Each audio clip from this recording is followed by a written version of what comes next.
My entire right side is all like messed up. Okay. And I normally mainly like my neck hurts like down into like the trap area, and then my rib cage on the right side, and then my right hip. Ever since like high school, I've had like neck pain, but then I did break my neck a couple years ago.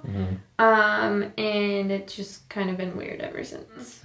I think that's the summer of 2017. It's like not a full break. It was the C3, 4, and 5 spinous process. They all like snapped off and went to the left. Okay. So they're like displaced, and like they still feel like kind of like there's step offs in my neck. Okay. Yeah. All right. How did you break your neck? Wakeboarding. So I was on the board, my toes like dipped in the water like too far, and it flung me forward really hard, and the back of my head hit like between my shoulder blades. Like it was just like bam.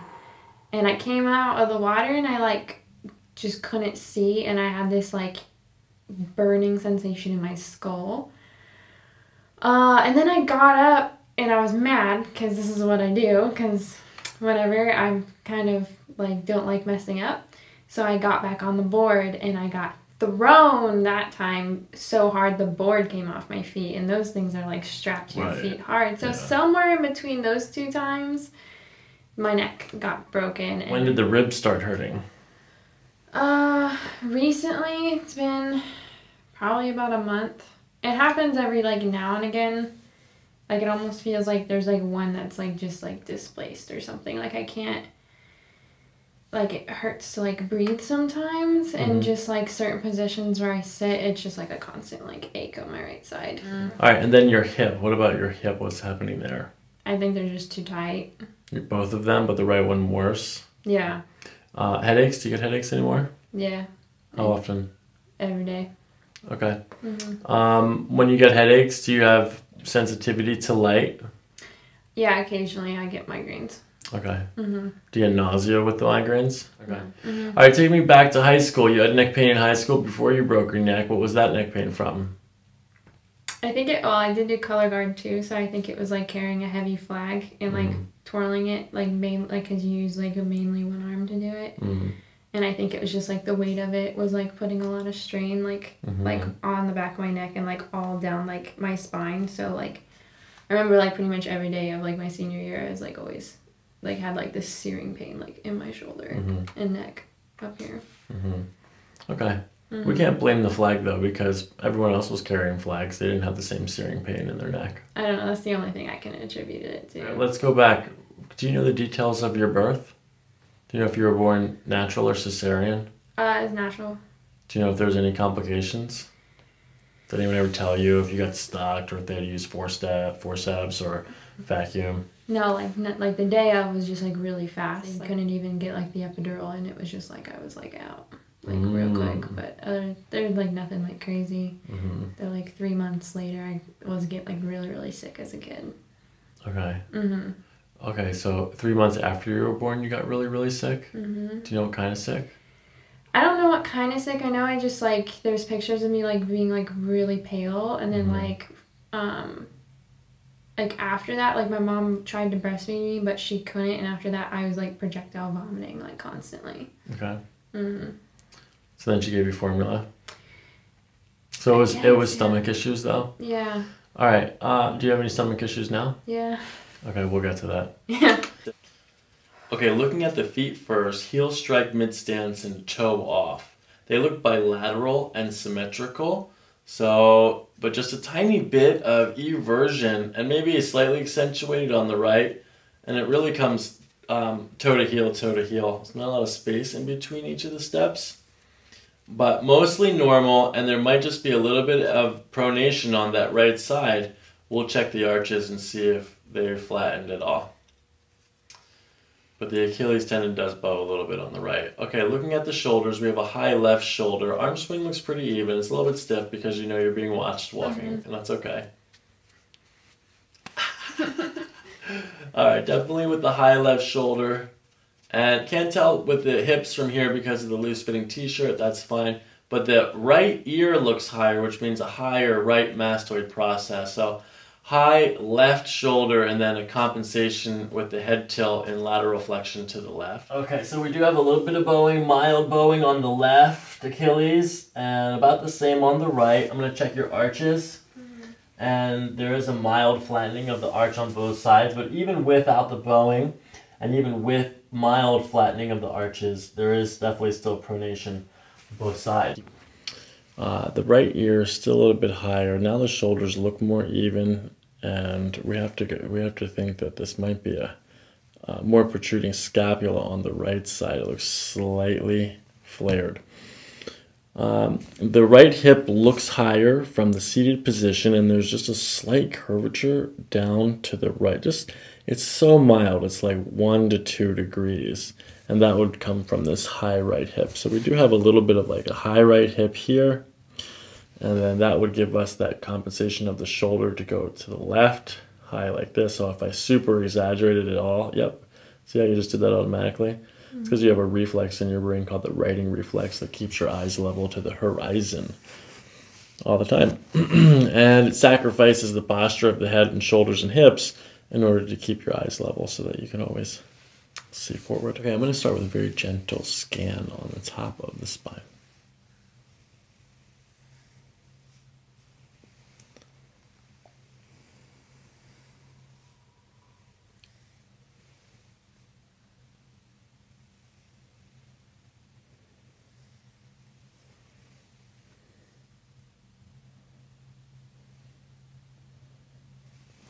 Okay, I'm going to do a temperature evaluation with the back of my fingers.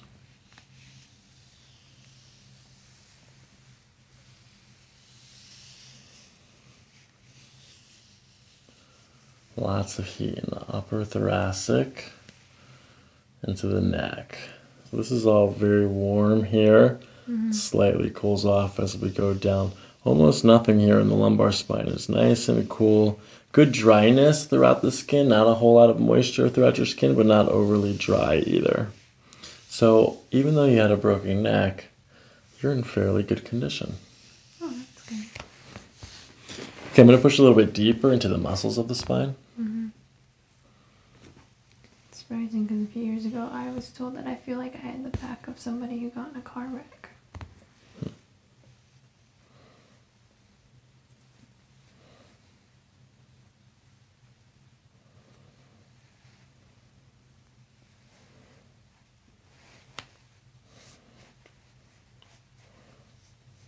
Muscles on the left side of the spine are slightly more prominent than the muscles on the right.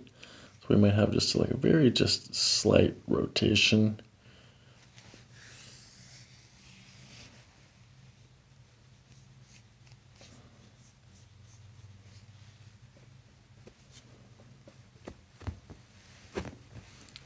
There is a little stiffness in the lumbar spine.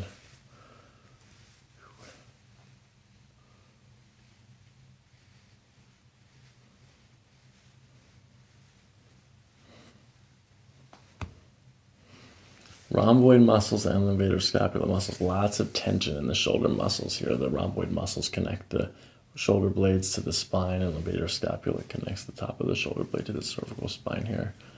And a lot of these muscles seem like they're working hard.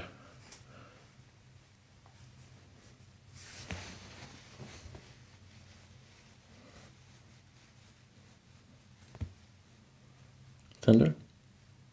I guess a little bit. It just feels stiff. A little bit of a muscle spasm there when I pushed into it. Yep. I can almost make it happen. You feel it? Yeah, it feels like a needle's poking me. Like up here, though. Mm-hmm.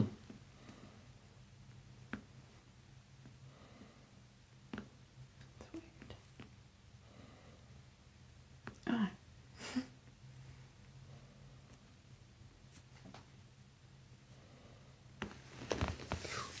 Any tenderness here? No. Any tenderness lower SI? No. Any tenderness left SI? No. Left lower? Maybe a little? Like it just felt weird. Yeah. Okay. Do these feel the same? No. Okay. Left more tender. Left lower SI joint. Tenderness. And my actual right hip hurts Just like in general. Out here? Like in the, like here.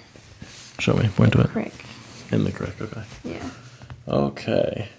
So the pain that you said a lot of it's on the right side. Mm-hmm. So we definitely have to still pay attention to the left side and see if there's anything that's stuck over here that's causing hypermobility or causing the muscles to work harder, and that could be the cause of the right side pain.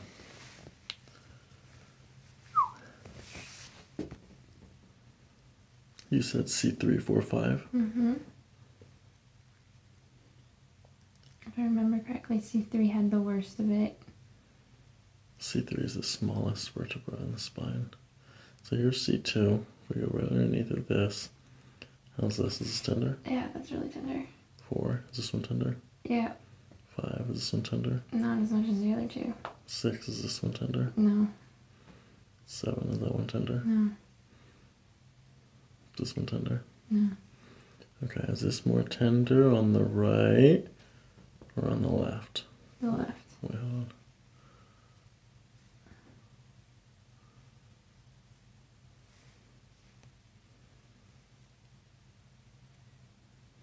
Left or right?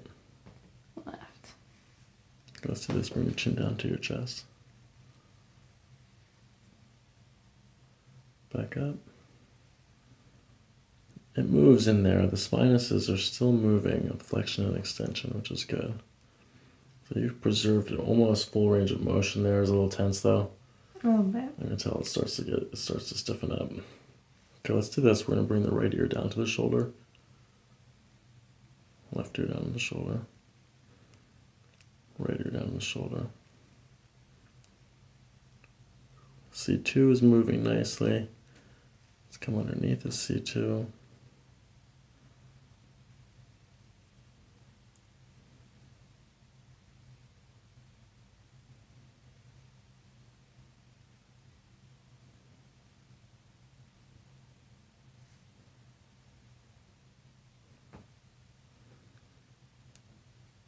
Not as much, so we've got a little bit of movement of C5 going to the right, but left lateral flexion, we're stuck here. How does this feel to you? Right? Left? It feels like tense whenever I go to the right. We're stuck over here on the right. Okay, that could be coming from C2 or anything down. Close. Open. Close. So the right one's dropping fine. The left one does move, but it is restricted compared to the left. Let's come down just a little bit more. One more time, open. Close. More movement on the right than the left. Feel my fingertips on the back of your hamstrings, okay? Okay. Okay, so we're gonna start at the back of the hamstrings here. We're gonna trace up to the glute fold here. We're slightly lower on the left, which would match that bottom left, that lower left SI joint tenderness. Would mean that your left hip is rotated posterior like that. So we'll check that again when you're laying down. Okay, looking from the top, and bring your toes together so that your toes are even. That's good. Okay, and then looking from the top, we do have an accentuation. So the left gluteus comes out more, which means it's possible external rotation. So the left one didn't move, the left one was tender, and the left one has possibly gone posterior and then externally rotated. So we'll look at this all and check and verify again when you're laying on your belly. Or the right one has gone anterior and rotated interior. So we'll just make a determination. All right, I'm gonna bend your knees. Try not to help me, okay? Go to the right, short, stay short. Okay, so I'm gonna push down into your left SI joint. No, all my pain's on my right side right now. Right now you have pain? If I push here, do you have pain? Yep. Is this tender? Yep. Is this tender? No. No tenderness. So we're in non-weight bearing position. Before, when you were seated in weight bearing position, the tenderness was here. There's tenderness right there. What about here? Yeah, a lot more on that side. More in non-weight bearing. So now that the muscles aren't activated, we're getting a closer look at what the joint actually is doing. You have a muscle fiber here, a glute fiber crossing the SI joint on the right. Okay, down. Now lift your left leg up. Down. Was one easier than the other? No, they're about the same. Try it again, right? Down. Left. Down. Okay, one more time, keeping your knees straight. Lift your right leg. Down. Left. Down. Lumbar muscles are firing appropriately here. That's good, which means we're mostly focused in the SI joint, so we'll most likely adjust the SI joint on both sides. Any pain, discomfort, tension here? On the right. Right leg stays short. That means the SI joint on the left. Tenderness in the right lumbar spine as well. So I'm going to push down into this L5. Tell me how this feels. Is this tender? No, not really. Is this tender? No. Good. There's range of motion here in the L5. So even though we have this muscle tenderness, we have this tenderness out to the side of the lumbar spine, there's more tenderness here. And then you have tension here, right? Mm-hmm. Let me lift up your hips. I'm going to do the work here. Okay. Go left hip up. Go down. Mm-hmm. Okay, do you have any pain when I push down this time? No. It's better? There's just pain like above it. Here or higher? There and a little higher. Okay, so up higher is into the L5. So still right there? Mm-hmm. Okay. The trapezius muscle attaches to the bottom of the skull here. Tender. Ooh. Mm-hmm. Let's check this side. Better or worse or same over here? It's a little better. Better. This is the worst one, right? Yeah. Big time trigger point here on the, big time tension here in the right trapezius fiber. We're just going to work this out a little bit. Mm-hmm. Nice, gentle breathing.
Deep breathing, Camila.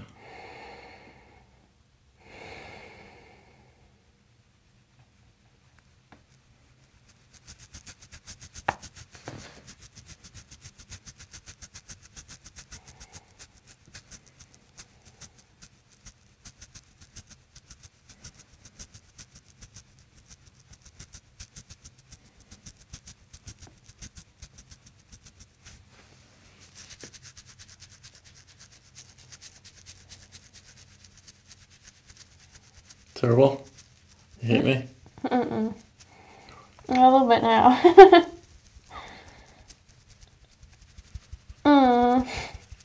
Almost there. It's gnarly.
Okay, nice, gentle breathing. We're going to do a stretch of the spinal cord.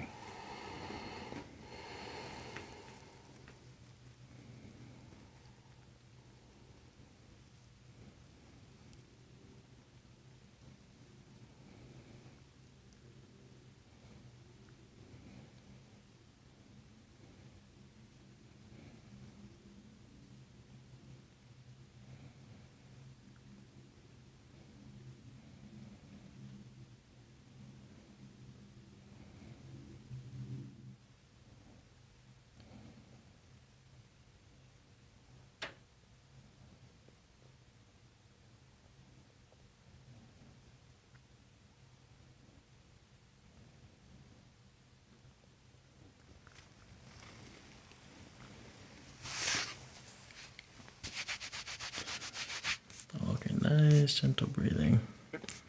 Let's practice one first since it's been a while since you've been adjusted. You're going to take a deep breath in and then let it out softly. As you breathe out, let the shoulders sink in. I'm going to follow your breath, and at the end, we'll just give a little push. Okay, nice and gentle. Go ahead and take a deep breath in and out. Shoulders relax. Good, sink.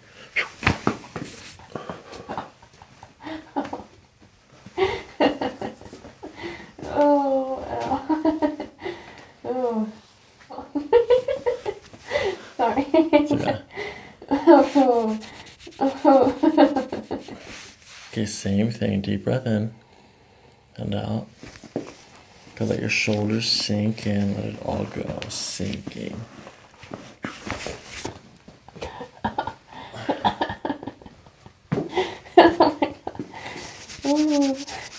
It's deep. Yeah. Go ahead, breathe. And then when we get to the top of the breath, that's when we push. So all you have to do is breathe. Go ahead, soft, and then let it out softly. Go let the shoulders relax. Do that one more time with another breath. Good, and let it out softly. I'm going to remove the blocks. Just like the other adjustments. Good, and out. Good, we're going to bring it down. Shoulders relaxed. Good. Good, lay on your back.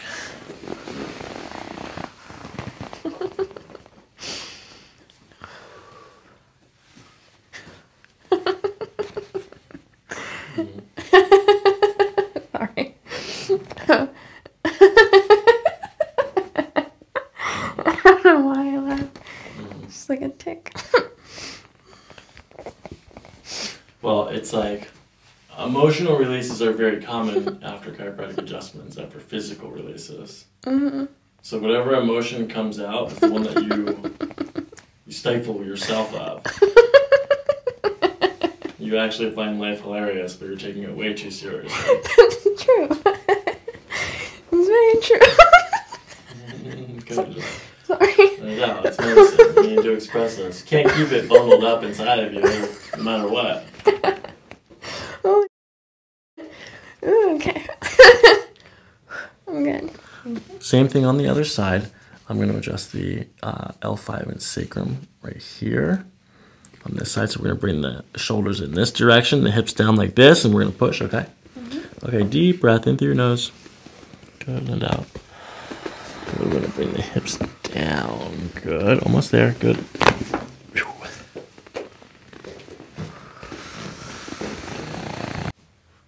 Okay, right leg short, but much closer. It's almost perfectly even now. It's amazing. All right, so this is how we check the neck. Go ahead and turn your head to the right. Center, left, center. Go bring your right ear down to your shoulder. Center, left ear down. Center. Okay, I'm gonna do some traction on your spine to get it loosened up. Okay. Nice, gentle breathing.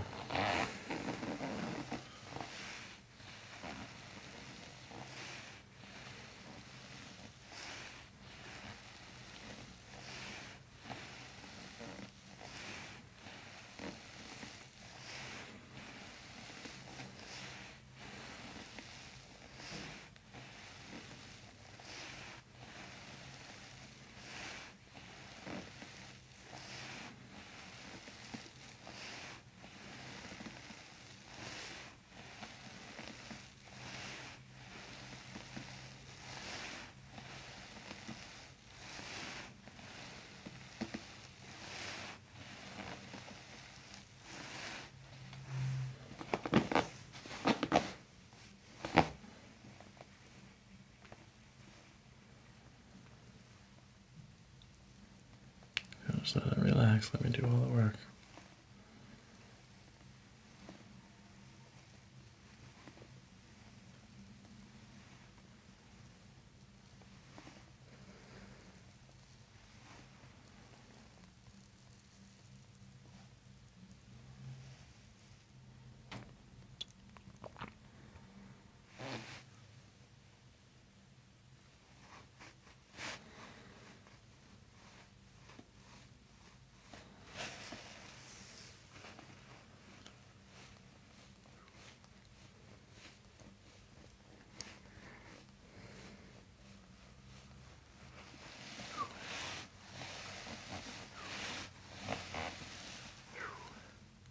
You ready to get your neck cracked?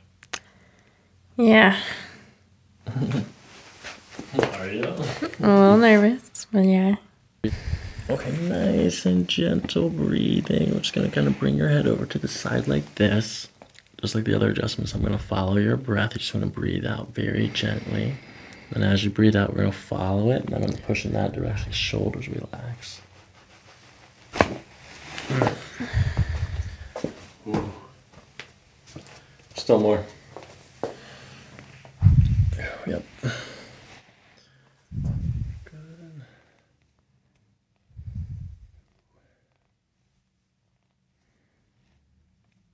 Let your head relax here. Let it go. Loosey here. Good. Just sink in and let it go. Oh. Pain? A little weird. I don't know. Just sink in.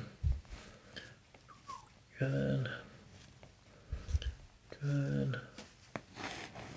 Okay, so we're going to adjust at the top. C2. You want to let this sink. Just kind of sink, letting it all go. Good. Let your shoulders relax and just kind of let your head drop into the table here. Good. Nice soft breath in through your nose. Good. And out. Good. Now let your head drop. Let your shoulders drop. Loose, loose.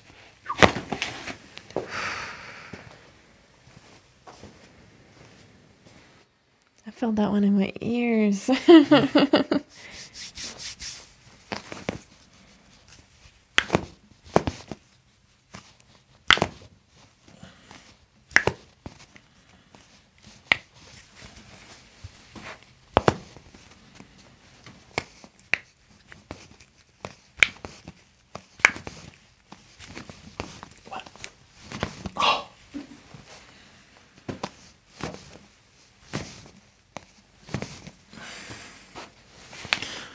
Okay. I'm going to pull down on your hips, or excuse me, I'm going to pull down on your ankle in this direction like that, okay?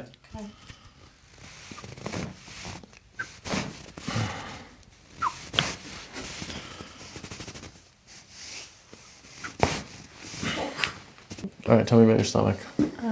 I just kind of get like really bad nausea at night. I don't even know why. With food or without food? Yeah, it doesn't matter. I can eat before, I can eat or not eat. It's just there all the time. At night? Mm-hmm.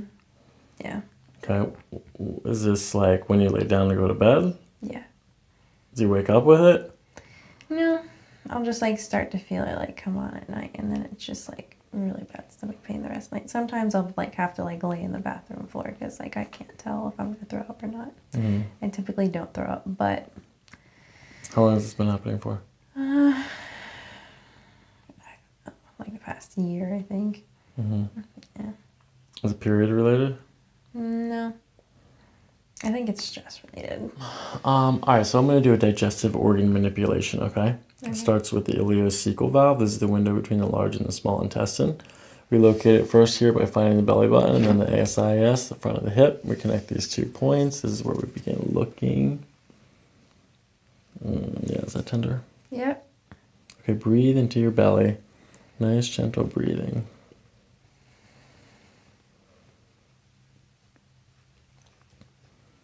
Good, deep breaths into your belly. I'd recommend that you do this at home too. You could do the same thing. Find this spot. Do you ever do any self-massage when you're nauseous? No, I never thought about it. This valve often gets stuck open. That allows for a backflow of things from the large intestine to the small intestine, which throws off the bacterial balance, the gut flora. Okay, this is a diaphragm release.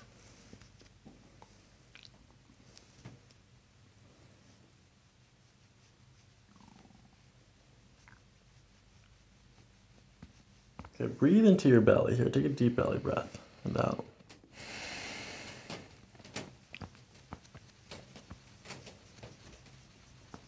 Go again.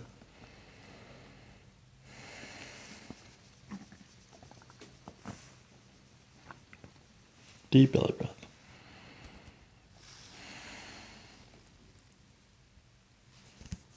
Again.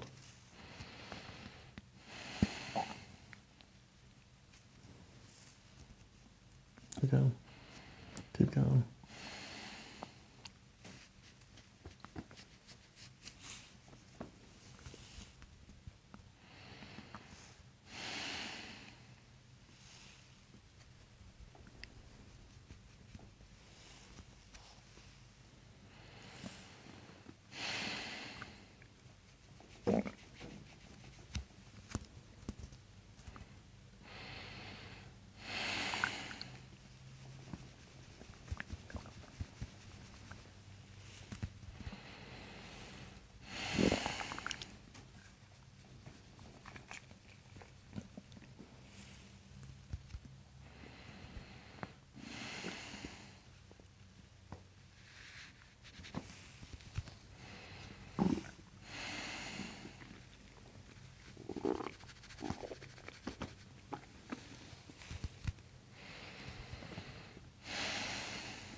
The hips are held in place by the pins. I'm going to use this towel to support your cervical spine like this. Okay, is that okay? Mm-hmm. Mm-hmm. All right, so this is a full spine adjustment. I'm going to follow your breath, and as you breathe out, I'm going to pull in that direction like that, okay? Okay. You're going to be fine. Oh, okay, so take a deep breath in and out. Good.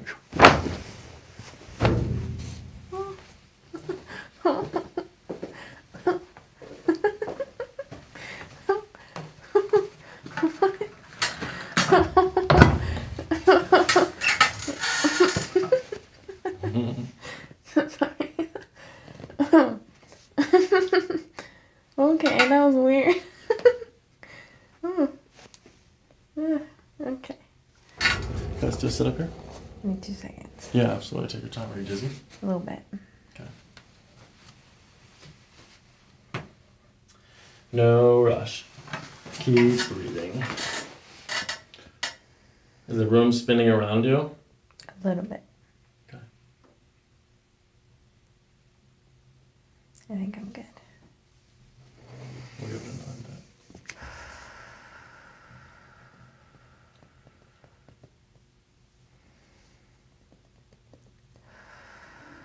Okay. Alright, cool. Yeah. How's it feel? Just a little tender over here. That's it. Everything else feels good. Mm-hmm. Loose? Mm-hmm. Yeah. Light? Yeah. Tall? Yeah. The world looks brighter. It's a 3-point pulse reading, so in Western medicine we only use the 2 pulses. Or excuse me, we only use the 1 pulse. Mm-hmm. And the Eastern systems, they use a 3-point system. There's a superficial and a deep. So on the superficial, it goes large intestine, stomach, and then adrenal glands, thyroid. And then on the deeper level, it's lung, spleen, and reproductive organs. So starting from the deep layer, the spleen is definitely bumping versus the other two. So either you have a very strong immune system, which is most likely because this feels normal. Or do you ever have any lung issues when you were a kid? Asthma, allergies, bronchitis? Yes. Asthma and allergies. Okay, tell me about the reproductive system. Do you cycle on time? Or are you cycling? No, you would be done your cycle now by this pulse. I just finished today, actually. Pretty crazy, right? Mm-hmm. Okay, let me go to the superficial layer. Large intestine. I'm tracking it as it's talking to us. Same thing here though, your pitta pulse here in the middle is much stronger. So we'll get to that for in a second. How are your energy levels? I'm fatigued a lot. Yeah.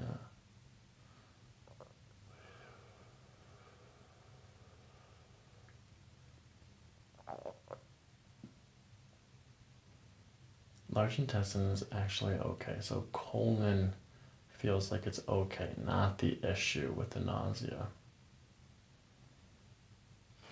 Okay, left side superficial, small intestine, urinary bladder, gallbladder.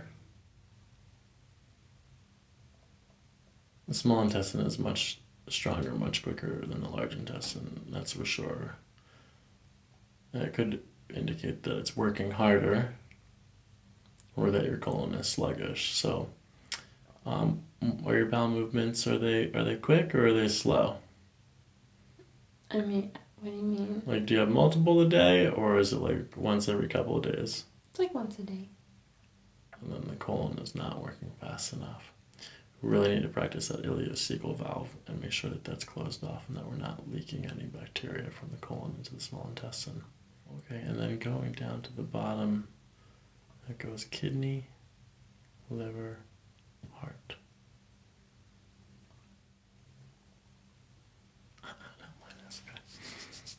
I'm okay with that reading. Anything in the urinary bladder? Do you ever have urinary UTIs? I have chronic UTIs and interstitial cystitis. Oh yeah, on the other side too. Your immune system was bumping. It's from the psoriasis. You don't get sick very often, right? Mm-mm. Yeah, your immune system's tuned up.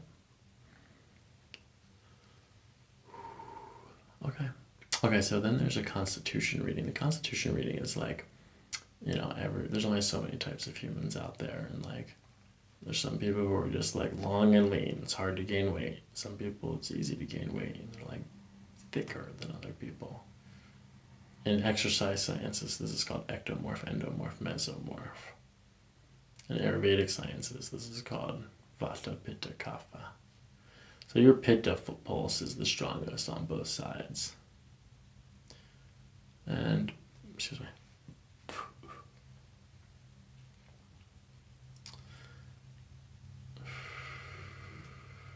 does that mean? Okay, so Vata is made up of air and ether. It's a very Aries sign. It's where you see like long and lean skinny people. And then Pitta are muscular people. It's easy to gain muscle, but also easy to lose muscle if you're not working out. Pitta is made up of fire and water. And then there's Kapha, which is made up of earth and water. Kapha people are the bigger people.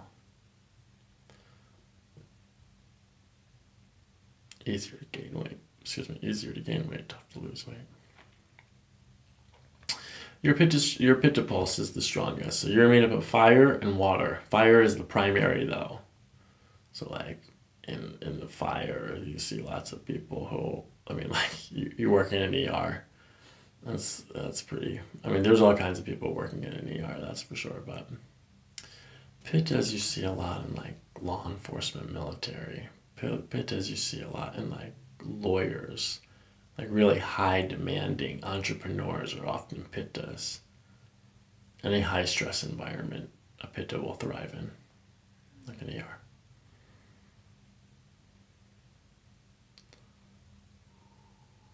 Do you know what the chakras are? Yeah. Okay, so Dr. Vasant Lad, who developed the Ayurvedic pulse reading from the ancient roots into a more modernized approach, he actually has documented 7 different layers. So he'll go like this and read from here, and then 2, 3, 4, 5, 6, 7. Each layer reveals something different. It's quite magnificent.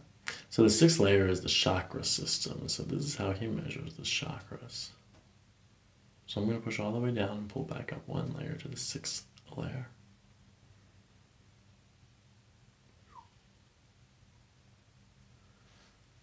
Right in the middle. 1, 2, 3, 4. Solar plexus. I'll do one more. Pitta again.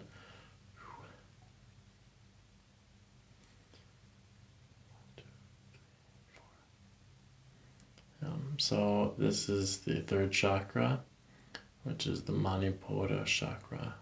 So it's like your belly, which is also your willpower.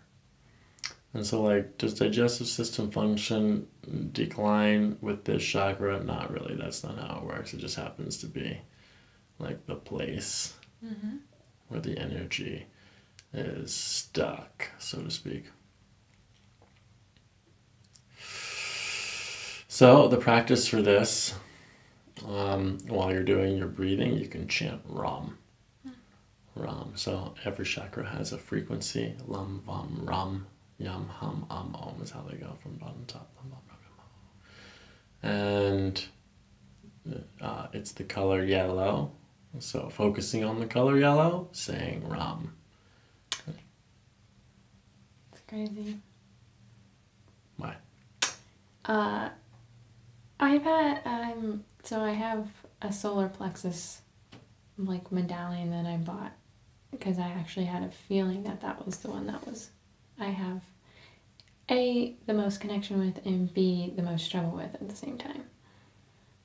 If that makes sense. Perfect. Okay, Ram, the color yellow, wear your medallion, belly breathing. That's a good sitting practice, but that's just the practice.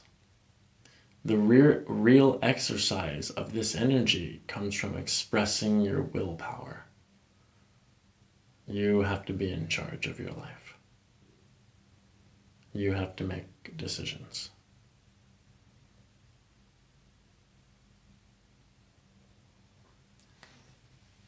Yeah. Interesting. That was very interesting. Huh. I believe in like that stuff, but I never had it like done to me before, and it was like you're pretty spot on.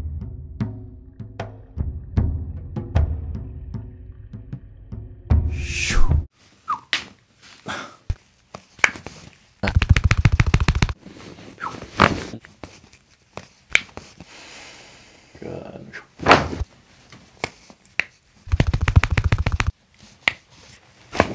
Still more. Let it go. Loose, loose. Shoulders relax. Good sink.